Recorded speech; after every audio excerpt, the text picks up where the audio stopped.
கன்னியாகுமரி நாடாளுமன்ற தொகுதியில் தேசிய ஜனநாயக கூட்டணியினுடைய வேட்பாளர் பாரதிய ஜனதா கட்சியினுடைய முன்னாள் மாநில தலைவர் முன்னாள் மத்திய அமைச்சர் திரு பொன் ராதாகிருஷ்ணன் அவர்கள் போட்டியிடுகிறார்கள். இன்று அவருடைய வாகன பிரச்சாரம் துவங்கப்பட்டிருக்கிறது. அவர் இங்கு மக்களவை தொகுதியிலே பிரதிநிதியாக இருந்தபோது 2014 19 வரை அவர் இந்த தொகுதிக்கு கொண்டு வந்திருக்கக்கூடிய திட்டங்கள் என்பது தமிழகத்தில் எந்த எம்பிக்களும் அவர்களுடைய தொகுதிகளுக்கு கொடுக்காத திட்டங்கள். உள்கட்டமைப்பு வசதிகளுக்கு அதிக முக்கியத்துவம் கொடுத்தார்.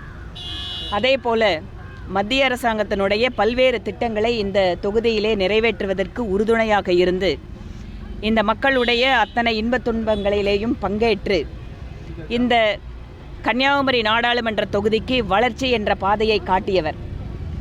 2019 24 வரை இங்கு தேர்ந்தெடுக்கப்பட்டிருக்கக்கூடிய நாடாளுமன்ற உறுப்பினர் வாயிலாக இந்த தொகுதிக்கு கிடைத்திருக்கக்கூடிய நன்மைகள் என்ன என்பதை இந்த தொகுதியினுடைய மக்கள் நன்கு அறிவார்கள். தமிழகம் முழுவதும்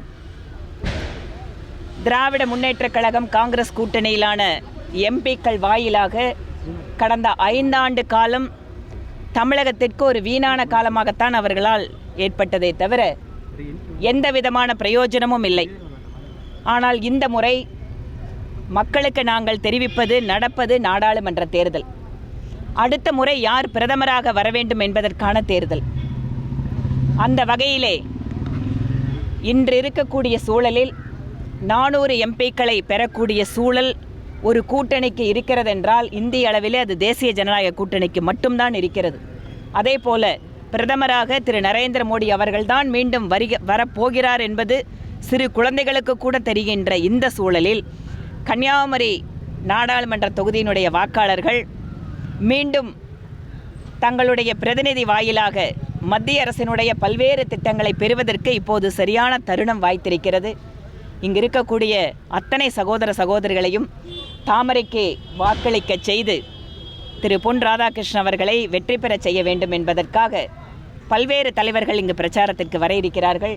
இன்று நான் வந்திருக்கிறேன். என்னோடு இன்று மகளிர் அணியினுடைய மாநில தலைவர் திருமதி உமா ரதிராஜன் அவர்கள் இந்த பகுதியை சார்ந்தவர், திருமதி நெல்லையம்மாள் மாநிலத்தினுடைய பொதுச் செயலாளர் மற்றும் எங்களுடைய மகளிர் அணி சகோதரிகள் திருமதி சத்யா அவர்கள் தலைமையில் மதியம் ஒரு மகளிர் அணியினுடைய மிகப்பெரிய கூட்டத்தை ஏற்பாடு செய்திருக்கிறார்கள்.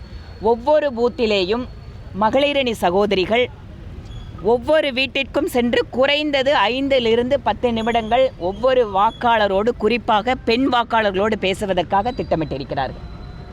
ஒவ்வொரு இடங்களிலேயும் பெண் வாக்காளர்களிடம் எங்களுடைய சிறப்பான கவனத்தை கொடுத்து, நாடு முழுக்கவே பெண் வாக்காளர்கள் இப்போது பாரதிய ஜனதா கட்சியில் இருக்கிறார்கள். கன்னியாகுமரி நாடாளுமன்ற தொகுதியில் அதிகமான பெண் வாக்காளர்கள் பாரதிய ஜனதா கட்சிக்கு வாக்களிப்பதை உறுதி செய்வதற்கு மகளிர் அணி இங்கு தீவிரமாக களமிறங்குகிறது. ஐடியை பயன்படுத்தி காங்கிரஸ், இடதுசாரி போன்ற கட்சிகள் தேர்தல் பணிகளை முடக்க முயற்சி பண்ணிட்டு இந்த ஐடியோ இடியோ இதெல்லாமே நம்ம நாட்டில் இருக்கக்கூடிய ஒரு அமைப்புகள். சட்ட ரீதியாக அவர்களுக்கு கிடைக்கின்ற ஆதாரங்களை வைத்து அவர்கள் நடவடிக்கை எடுக்கிறார்கள். தவறாக நடவடிக்கை எடுத்திருந்தாலோ உள்நோக்கம் இருந்தாலோ பாதுகாப்பதற்கு நீதிமன்றங்கள் எல்லாத்துக்கும் இருக்குது. அதனால் நீதிமன்றங்கள் தங்கள் கடமையை நியாயமாக சுதந்திரமாக செய்யக்கூடிய இந்த நாட்டிலே எந்த நடவடிக்கை எடுத்தாலும் அது அரசியல் ரீதியான நடவடிக்கைன்னு பார்த்தா தப்பு செய்கிறவங்க யாரையும் நம்ம தண்டிக்கவே முடியாது. அதனால் தவறு செய்தவர்கள் யாராக இருந்தாலும் அவர்கள் சட்டத்தின் முன்பாக, நீதியின் முன்பாக பதில் சொல்லட்டும். தேர்தலில் பார்த்தீங்கன்னா உங்கள் கூட்டணி கட்சிகளில் இருக்கக்கூடிய அணிகளுக்கு மட்டும்தான் சிம்பல்கள் ஒதுக்குறது, அவங்க கேட்கக்கூடிய சிம்பல் ஒதுக்குறாங்க. அதே நேரத்தில் எதிரணிகளுக்கு கேட்கக்கூடிய சிம்பல்கள் ஒதுக்காமல் வேறு விதமான சிம்பல் கொடுக்கறது ஒரு பாஜகவுக்கு ஆதரவாக செயல்படுற ஒரு குற்றச்சாட்டு. ஒவ்வொரு கட்சிக்குமே அந்த சின்னம் ஒதுக்கப்படுவது அப்படிங்கிறது தேர்தல் கமிஷன் ஒரு சட்ட ரீதியான நடைமுறையோடு வச்சுருக்காங்க. அது எந்த சின்னம் ஒதுக்கலாம், அவங்களோட விருப்பம் என்ன. அதே மாதிரி சின்னத்தை பொறுத்தவரை ஒரு சின்னம் வைத்திருந்தால் அதை பதிவு செய்து அந்த சின்னத்தை பெறுவதற்கு அரசியல் கட்சிகளும் வேலை பண்ணும். தமிழகத்தை எடுத்துக்கொண்டால் ஒரு சில அரசியல் கட்சிகள் அவர்கள் தூங்கிவிட்டு அதற்கு பின்பாக சின்னம் கிடைக்கவில்லைன்னு பாரதிய ஜனதா கட்சி மேலே பாயிறாங்க. இன்னொரு பகுதிகளில் அந்தந்த தொகுதிகளில் ஒரு சில சின்னங்கள் தான் கிடைக்கும், எல்லா சின்னங்களும் இருக்காது.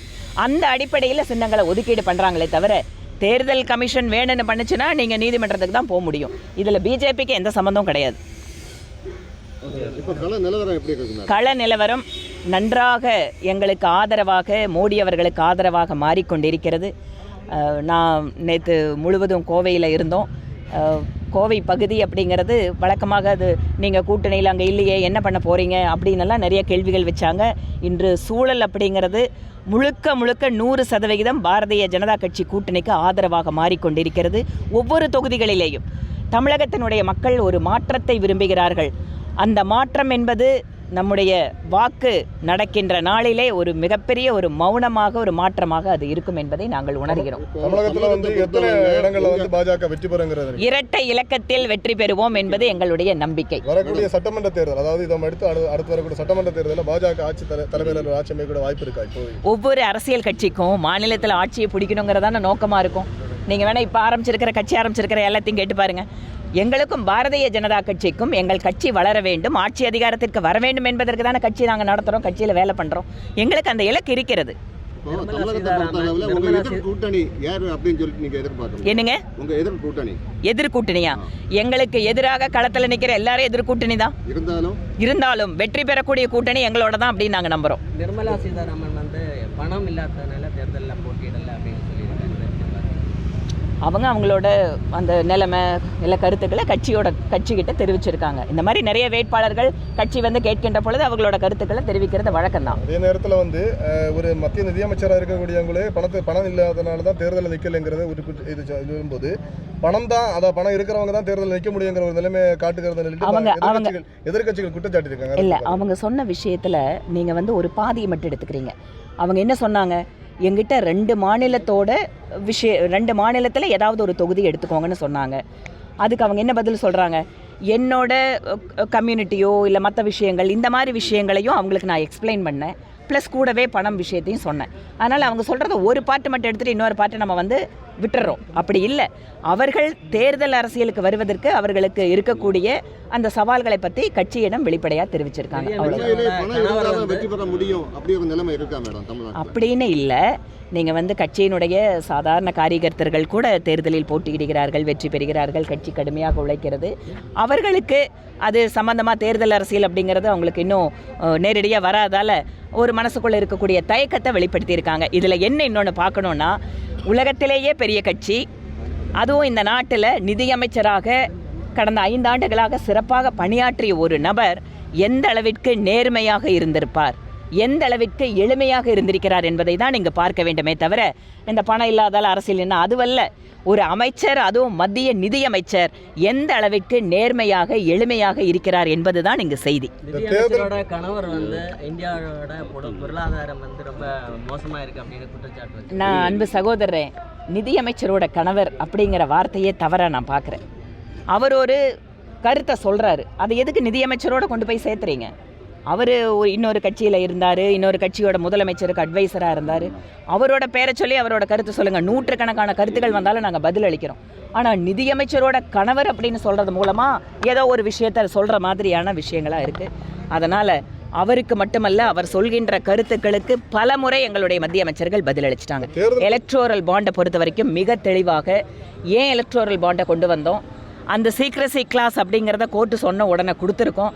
இதில் பிஜேபி மட்டும் அரசியல் கட்சி அல்ல, இங்கே இருக்கக்கூடிய பல்வேறு அரசியல் கட்சிகளும் அதன் வழியாக நன்கொடை வாங்கி இருக்கிறார்கள். இதில் தவறுக்கோ இல்லை ஊழல் அப்படின்னு சொல்கிறதுக்கோ என்ன இருக்குது? இன்னொன்று, அப்படியே ஊழல் நடந்திருக்குன்னு சொன்னால் சுப்ரீம் கோர்ட்டில் இன்னும் கேஸ் இருக்குது. நீங்கள் உங்களை இணைச்சிட்டு என்ன ஆதாரம் இருக்கோ சொல்லுங்கள். எதிர்கட்சிகள் கொடுத்த அழுத்தத்தின் பேரில் தான் இந்த விவகாரம் வெளியில் வந்திருக்கு அப்படின்னு ஒரு குற்றச்சாட்டை வைக்காங்க. எதிர்கட்சிகள் இல்லைங்க, நீதிமன்றம் அந்த கருத்தை கேட்டாங்க, அதை டீட்டெயில் கேட்டாங்க, கொடுத்துட்டோம். அதுக்கப்புறம் எதிர்கட்சிகள் வாங்கினது ஒவ்வொன்றும் தான் வந்துட்டு இருக்கேன். இப்போ சொல்லுங்கள், எதிர்கட்சிகளை பேச சொல்லுங்கள் பார்க்கலாம். பாஜக மூத்த தலைவர் சுப்பிரமணிய சுவாமி பல குற்றச்சாட்டுகளை முன்வைக்கிறார். திரு சுப்பிரமணிய சாமி அவர்கள் அரசியலில் ரொம்ப மூத்தவர். அவரோட கருத்துக்களுக்கெல்லாம் நான் பதில் சொல்ல முடியாது. அது அவர் தான் சொல்லணும், நீங்கள் அவர்கிட்ட தான் கேட்கணும். பாதகம் செய்பவரை கண்டால் நாம் பயங்கொள்ளலாகாது பாப்பா, மோதி மிதித்து விடு பாப்பா, அவர் முகத்தில் உமிழ்ந்து விடு பாப்பா. அண்மை செய்திகளை உடனுக்குடன் தெரிந்து கொள்ள இணைந்திருங்கள் இயம்நாடு தொலைக்காட்சியுடன்.